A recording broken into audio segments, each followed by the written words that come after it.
Hi, everybody. I am Liz Walker, and welcome to From the Heart. It's been a while since I've been on live, but it's good to be live with you now. And we have such a conversation that we're about to have. You know, healing from trauma doesn't happen in neat and easy steps. You take one step up and you might fall back. There's just so much emotion with it, and it takes time. So, one of the things you need to do is to develop perseverance, that 24/7 effort to keep moving forward despite the emotional and spiritual upheaval. It is a lesson for the times we're living in now. We need to persevere in our beliefs. But our guest today could teach a master class on perseverance. We want to welcome Dr. Kit Ford. Dr. Kit Ford is a spiritual director, a social entrepreneur, and the founder of Argrow's House of Healing and Hope, and that's in Davenport, Iowa, and Moline, Illinois. Argrow's House is that safe space where free services are offered daily for women healing with violence and healing from violence. Dr. Kit, thank you for joining us. Thank you, Reverend Liz. What a delight to see you, giving you a virtual hug. And I'm accepting it. Dr. Kit and I met through our cohort, Champions of Love, which is this amazing organization that has pulled just a lot of people who are working on love together. So I feel like you're my sister. You're probably closest to a daughter, but I'm going to call you a sister. No, we're sisters. I love it. I'm here for it. Yeah. But thank you. I've read your story and I've seen it on your website, your personal story. Perseverance is in your DNA. Your grandmother was a survivor of violence, and so are you. Could you tell us a little bit about your personal experience? Because if you hadn't persevered through that episode of violence, you might not be here with us now. Would you mind sharing some of that? Yeah, for sure. I think that, again, thank you, Reverend Liz, for having me on the show. I always say us because I feel like, I am blessed to lead a community of women, dare I say warriors, who are fighting forward and they're healing every day. What a gift to be chosen to do and lead this work at Argrow's House. I come from a family of women. There were men in our family, but the women were like the matriarchs, right? The women were the ones out leading and caring for the family in different ways. I'm from a small town in North Carolina. And so, my grandmother, Argrow, who I'm named after, my little girl's named after her too. My aunt, everybody's named after Argrow. But that's because we loved her so much, still love her. She passed away many years ago, but she married at 14. My grandfather was 27 at the time. And so there was some power dynamics there. I remember some really beautiful things about him. When I got a little older, God blessed me to remember some of the good things about him. He was tall, he was handsome, he taught us how to play checkers and horseshoes, and he would drink Coca-Cola out of a glass bottle and put peanuts in there. But there was also some really dark things, some negative things about him around alcoholism and addiction. So he was very abusive towards my grandmother. So growing up, I would see the cuts on her from being cut and bruises and all of these different things. But in the midst of that, she still loved all of us and cared for us. But I know if there was a place like Argrow's House, then she may not have lived most of her life in that abusive situation. And so, growing up, the thing about violence is that oftentimes in families, if it's not spoken of, if it's not something that families work to wrestle with, to overcome, it becomes a pattern. And so I saw some of these same patterns, not only with my mother, but also with my older siblings. So my sister's in abusive relationships. My brother, though he has the heart of a little cub bear now, I saw him be very abusive in his relationships. And so I saw these things growing up. And so when I was a teenager, I joined this organization called Students Against Violence Everywhere and started doing peer mediation in school as a teenager and became their spokesperson. You know, I had all these issues as in my family. And school became my outlet, and God saved me, but I believe this organization helped to save my life too. And so, was blessed to go to college, went to UNC Chapel Hill. After that, wanted to do more, did Teach for America, went to Washington, D.C., taught special education. And after that, I went to the Peace Corps. And so as a Peace Corps volunteer, I was on a small island nation in St. Kitts and Nevis, beautiful, beautiful island, white sand, turquoise ocean, but there was a lot of poverty, behind the cruise ships, a lot of realities around work with single moms, single teen moms, HIV and AIDS support group, and also worked in the department where gender-based violence programs took place. And so I was doing this work, young person, doing salsa on the weekends, serving in community during the week. I even, helped to, teach Bible study at the local church there with the kids. But I didn't realize someone was stalking me, like following me often. I was so young and a little naive. But one night, this person broke into my apartment. He had a butcher knife. He beat me. He cut me, attempted to rape me. But thanks be to God, I was able to fight. And my neighbors heard me screaming. And thanks be to God. I mean, somehow in the midst of the struggle, I was able to break a knife in half. And my neighbors heard me, and somehow was able to get from this guy's grip. One of the things I think that saved me was God, but then also when he would go to, like, there was a point in this encounter where I had a knife, this assault, where I had a knife to my throat.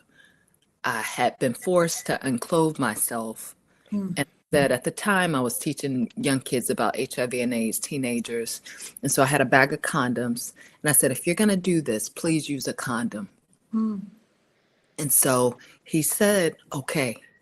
And so he took the knife from my throat, was allowing me to go to the bathroom. But instead I ran to the door, and somehow I was able to unlock it. This was after, minutes of being in this nightmare. And my neighbors were there, thanks be to God, beating on the door. And they pulled me from that apartment. And he ran out. They eventually caught him. And this guy was a serial rapist. So he had assaulted many women on the island. And so myself and another woman testified, and he received 46 years in prison. Wow. So, the thing about an assault, or when something traumatic happens, is that, you go through that nightmare and that violent encounter, but then there's an aftermath. Sometimes we're diagnosed with post-traumatic stress disorder, sometimes some other type of trauma or mental health reality. But to have to, oftentimes that comes up in our anxiety. I remember moments after this encounter for quite some time where I had to move in with my mom, so that I literally, I would hear sounds, I would see things. I had to, even because my hands and things had been cut, I was going through physical therapy for quite some time. But the thing about my situation is that because I was working for the government at the time, I had the best possible care. I had the best therapist. I was able to do somatic therapy. I even joined a support group where we did plant therapy and used plants as far as healing. To this day, I still stay connected to some of the women in that group, and that was in 2006, many years later. No, this was 2008. I was able to have financial assistance temporarily to help me get back on my feet. So in the midst of this, I think 2 weeks after this assault, I accepted my call to ministry and was able to move forward, finish my master's degree, and then go to seminary.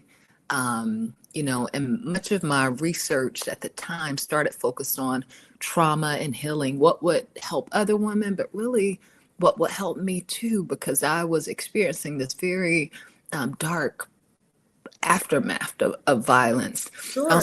I had to go through a trial, and so I was a seminary student at the time, and so I was having to fly back and forth to the island to testify. And sometimes going through a trial, especially if that's already a vulnerable place. But because of the dynamics of how the trial went, that was a very traumatic experience for me, and oftentimes for people who survive trauma and have to testify. But thanks be to God, I survived. Thank you, Jesus. Oh my goodness. A lot of why Argrow House was birthed, the research that I was able to kind of move forward with, and the work that we do with Argrow House, it was birthed from, my family's experience, but really from what I learned in the aftermath and healing from trauma and abuse. I am just blown away by what you've been through, and also how God has used you as you are being used now to take your pain to help other people. But when you talk about the healing process, you got all of the best of care, but healing takes time, right? Is this something? Journey. Yeah. Yeah. So tell me a little bit about the process. I mean, you got the care you needed from the systems. What else was healing? How else did you heal? Well, one of the books that I embrace now and embraced back then, there's a book called Trauma and Recovery by Judith Herman. It's the book. Yeah, that's the book. book.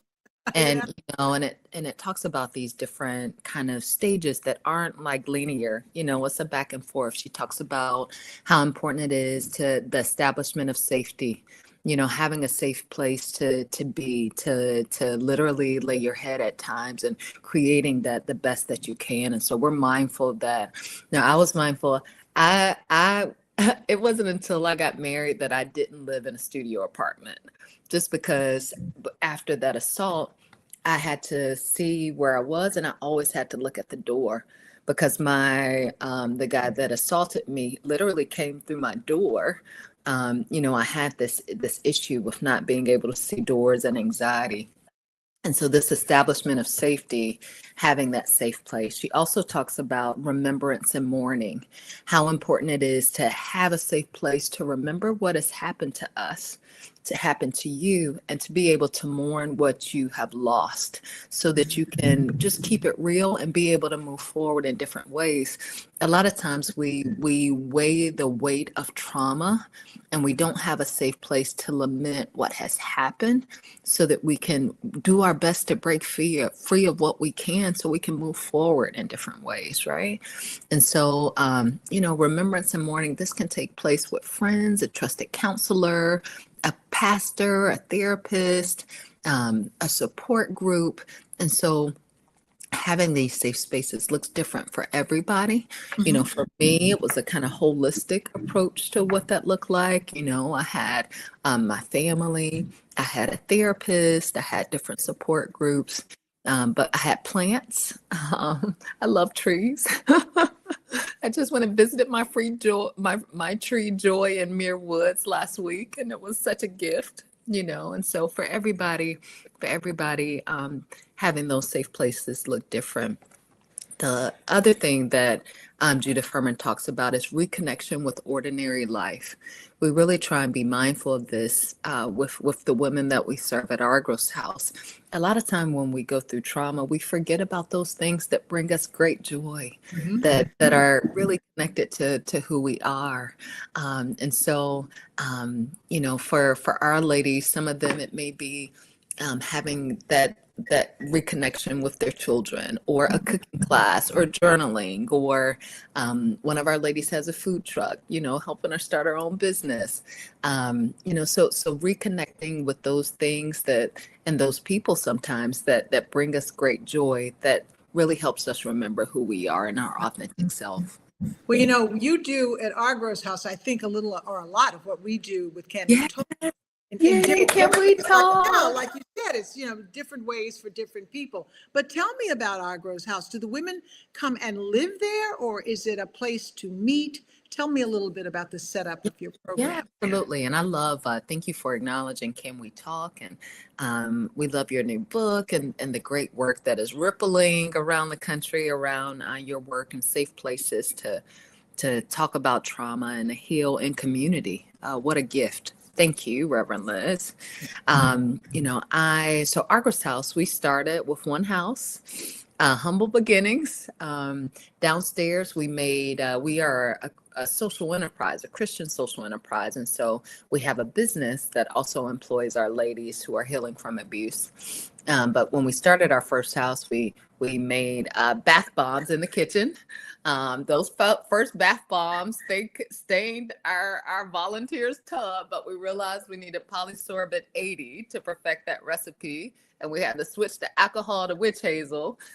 So humble beginnings, but we've mastered it now. We have beautiful bath bombs that people Now, love. if you're calling them back bombs, tell me what that is. Maybe it's me and my age. It's a bath bomb. It's a bath bomb. Yeah, Okay. a bath bomb. You just put it in the tub, and then it fizzes a little bit, Oh, and then okay, the mango butter and all of that. I just use when we first started it.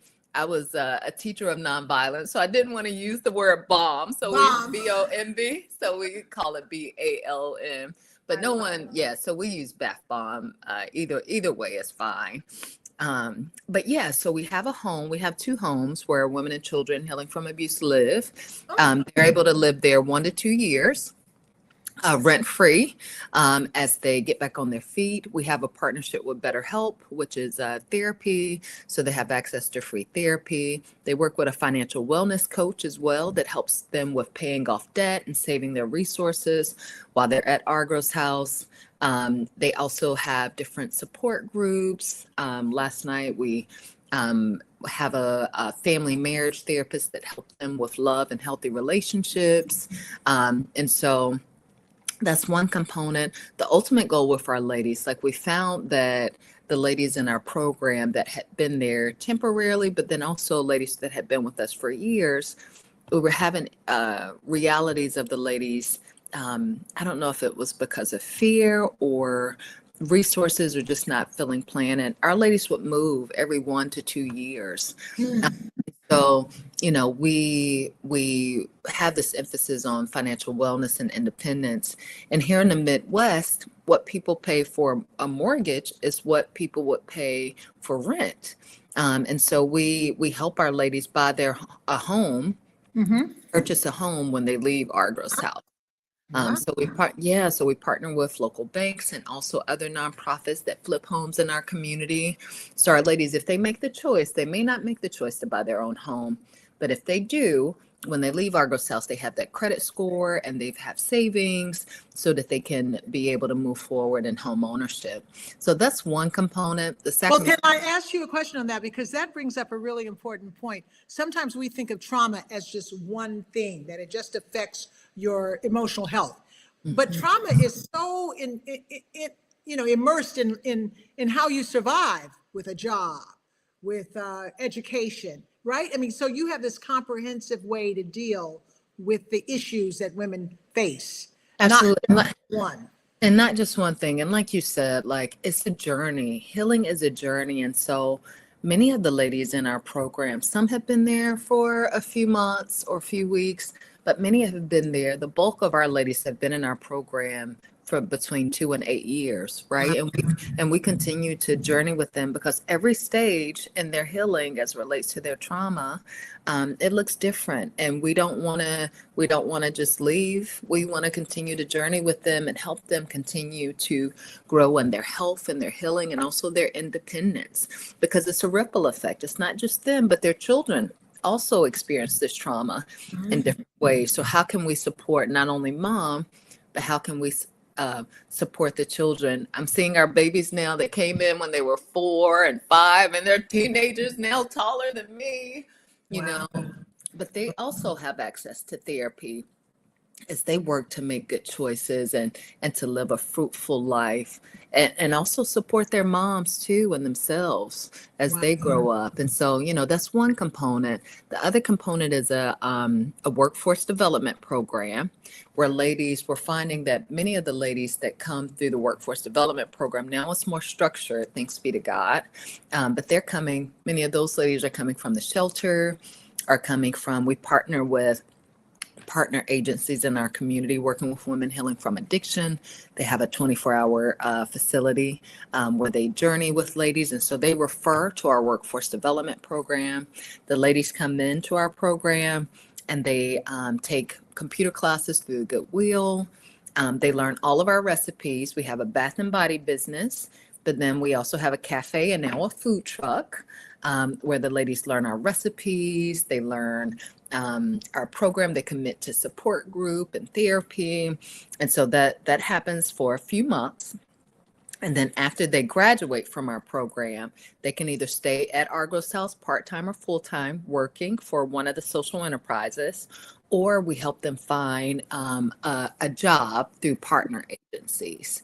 But that's a commitment. And that's also a commitment for the women in the home. If they're not on disability or have those health challenges, we do require them to work part-time or full-time. Right. That is amazing. And you're doing amazing work. And is as if that was not enough, you also work with those who are experiencing autism. Yeah. Is that a part of Argrow's house, or is that another program that Yep. Yep. So it's another program. So Argos House is about 8 years old, and Autistic in Love is one. We started 2 years ago, but excuse me, Reverend Liz. Get some water. I apologize for my cough. Please, it's dry. But we started Autistic in Love 2 years ago, but we started the Sensory Gym 1 year ago. So Autistic in Love is inspired by my babies. Both of my children have autism spectrum disorder.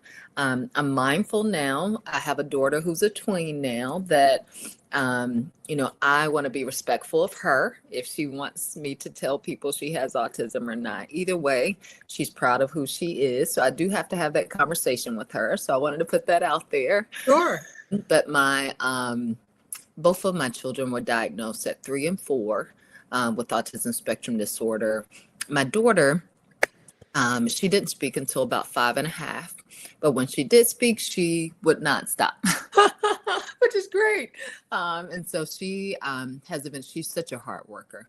I can remember her being in front of the mirror as a child, like practicing her words and trying to do social interaction, with the mirror and practicing. And so she's tested out of every program. Wow. And she's tested out of her IEP.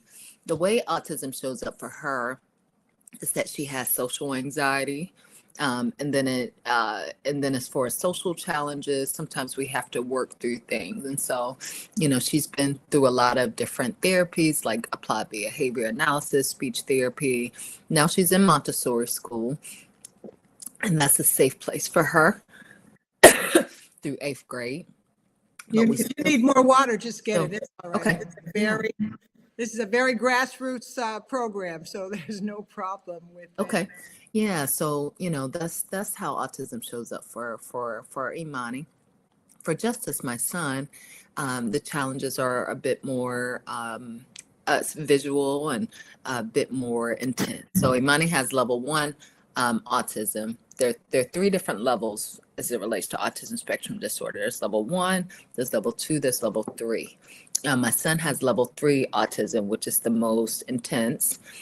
He's nonverbal. He speaks with a voice output device, a augmentative communication device. So he talks to us through his computer. He also talks to us through gesturing and some sign.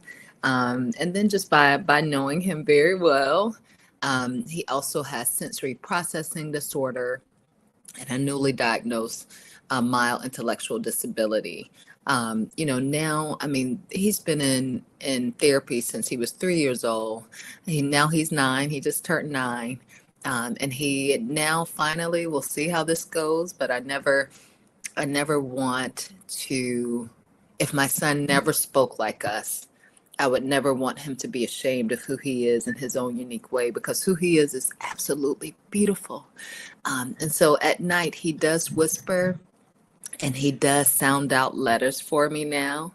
And he's starting to put together some words, and he's starting to write on his own at 9 years old. But we take it one step at a time. And so, seeing these challenges, especially with my son, there were some things in our community here in the Quad Cities does a lot of really amazing things, but then there were some gaps that were missing for my son, especially. And so I started a line of chewable jewelry.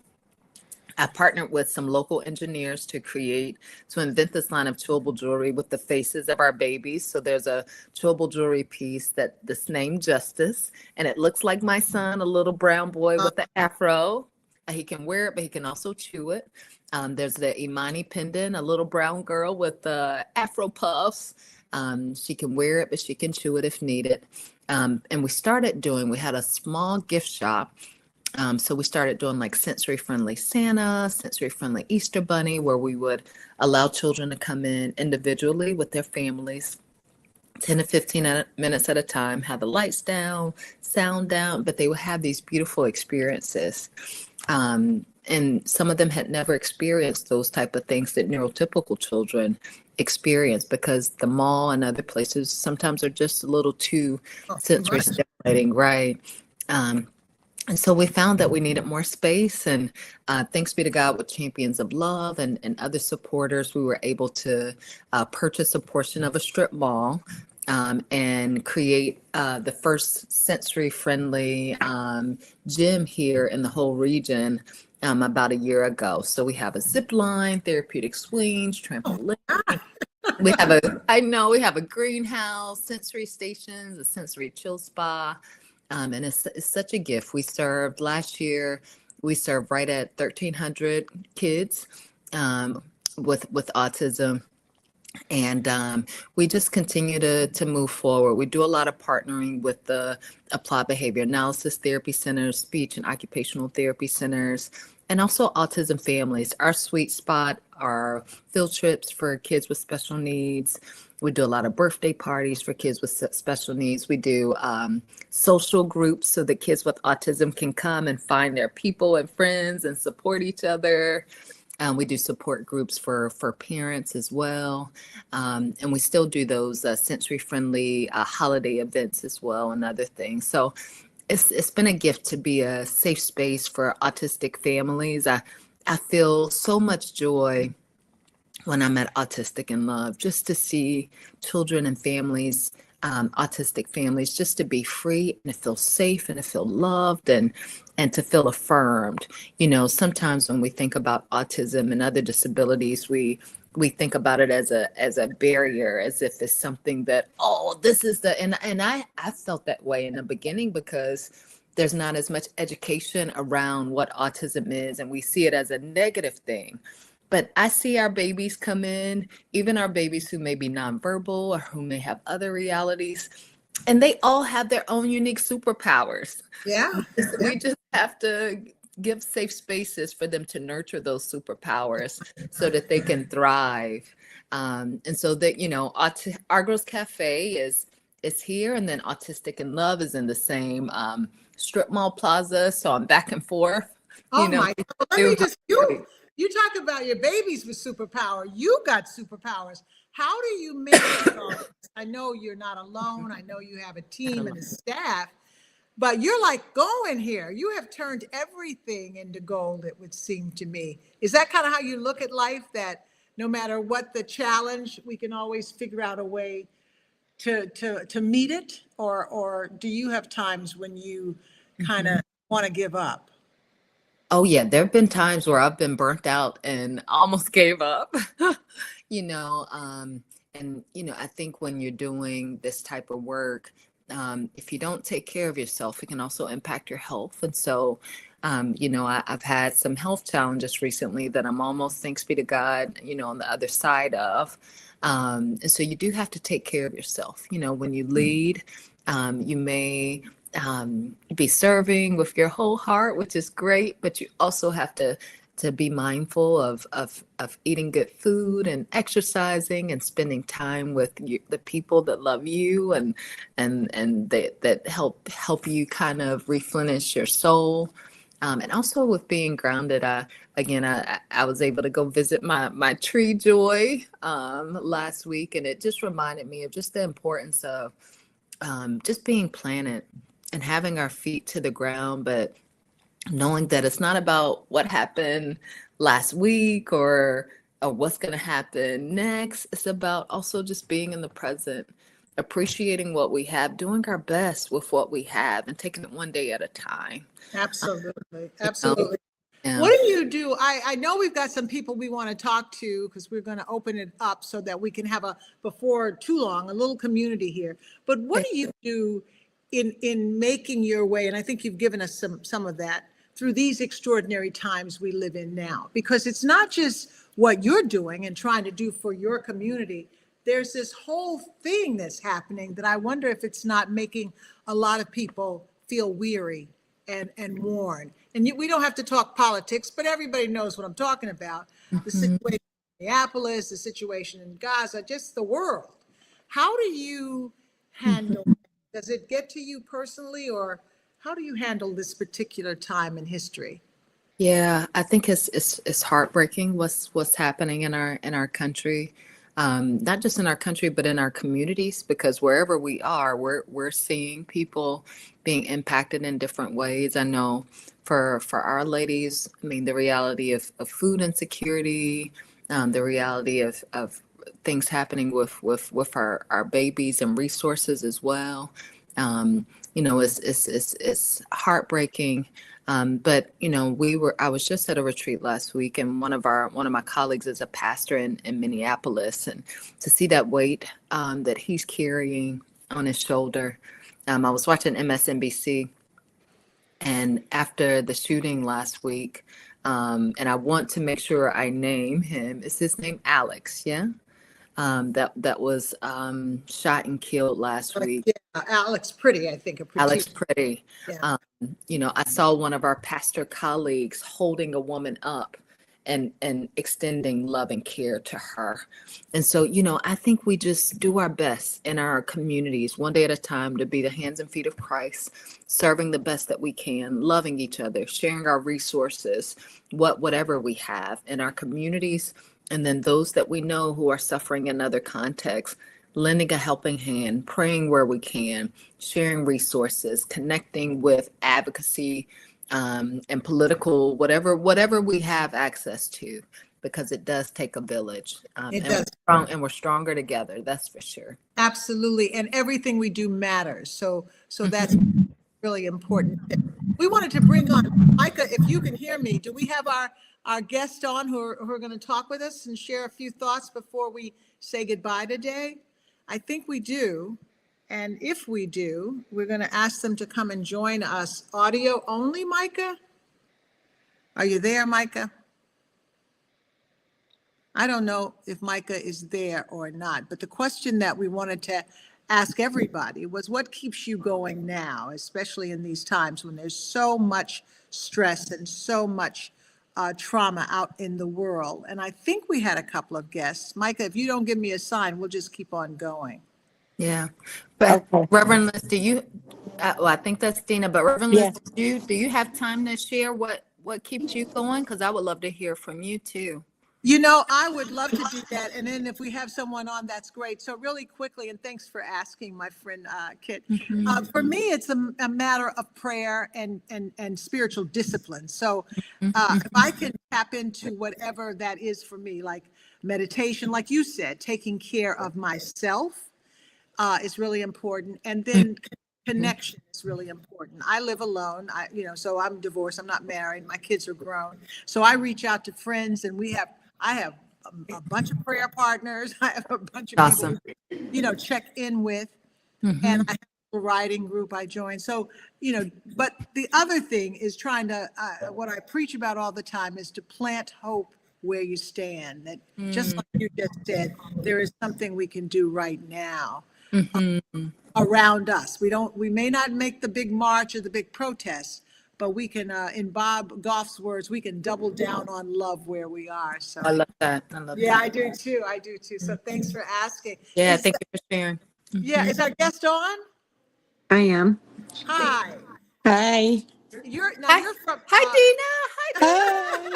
you're Hi. from Kit Ford's territory. So you Yes, want ma'am. to just tell, are you in Argrow's house or tell us a little bit about you? So I'm a social enterprise graduate. Woo. I joined the program back in the fall. What was it, April of last year? And I was a couple weeks in and got the opportunity to start working at the cafe. Um, a couple months into working at the cafe and taking my classes, on the Wednesday that we were taking classes, I became the cafe manager. Wow. Yes, so I am stable. Got new housing. I had came from the shelter. I asked when they were helping me get housing, what I could do to improve and keep progressing, because I'm also in sobriety and I'm almost on 17 months. So Yay.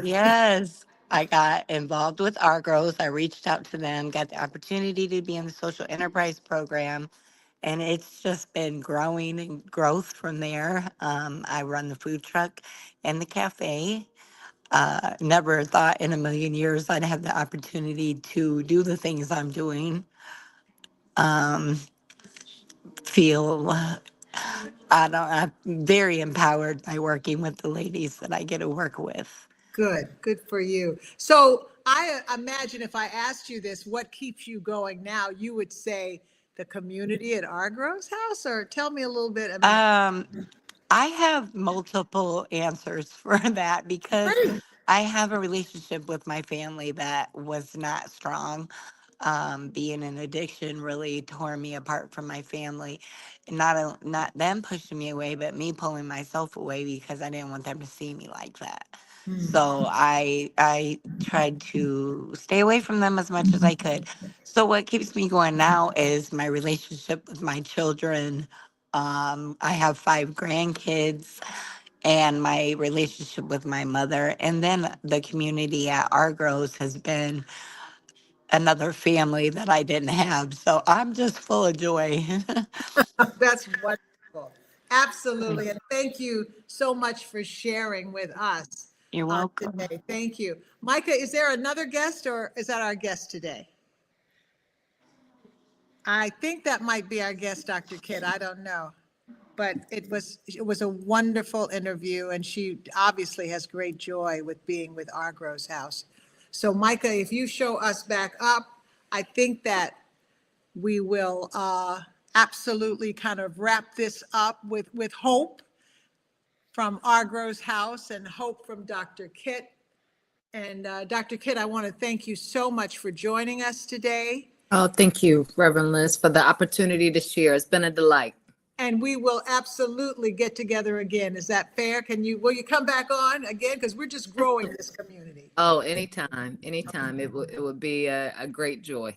Okay, thank you very much, because you've given us much to think about, that no matter what we go through in life, and we all go through a lot of stuff and a lot of painful and hurtful stuff, there may be a way through. Perseverance, there may be a way through. So thank Amen. you, Dr. Kidd, and thank you all. That's From the Heart today, everybody. God bless. Have a good day.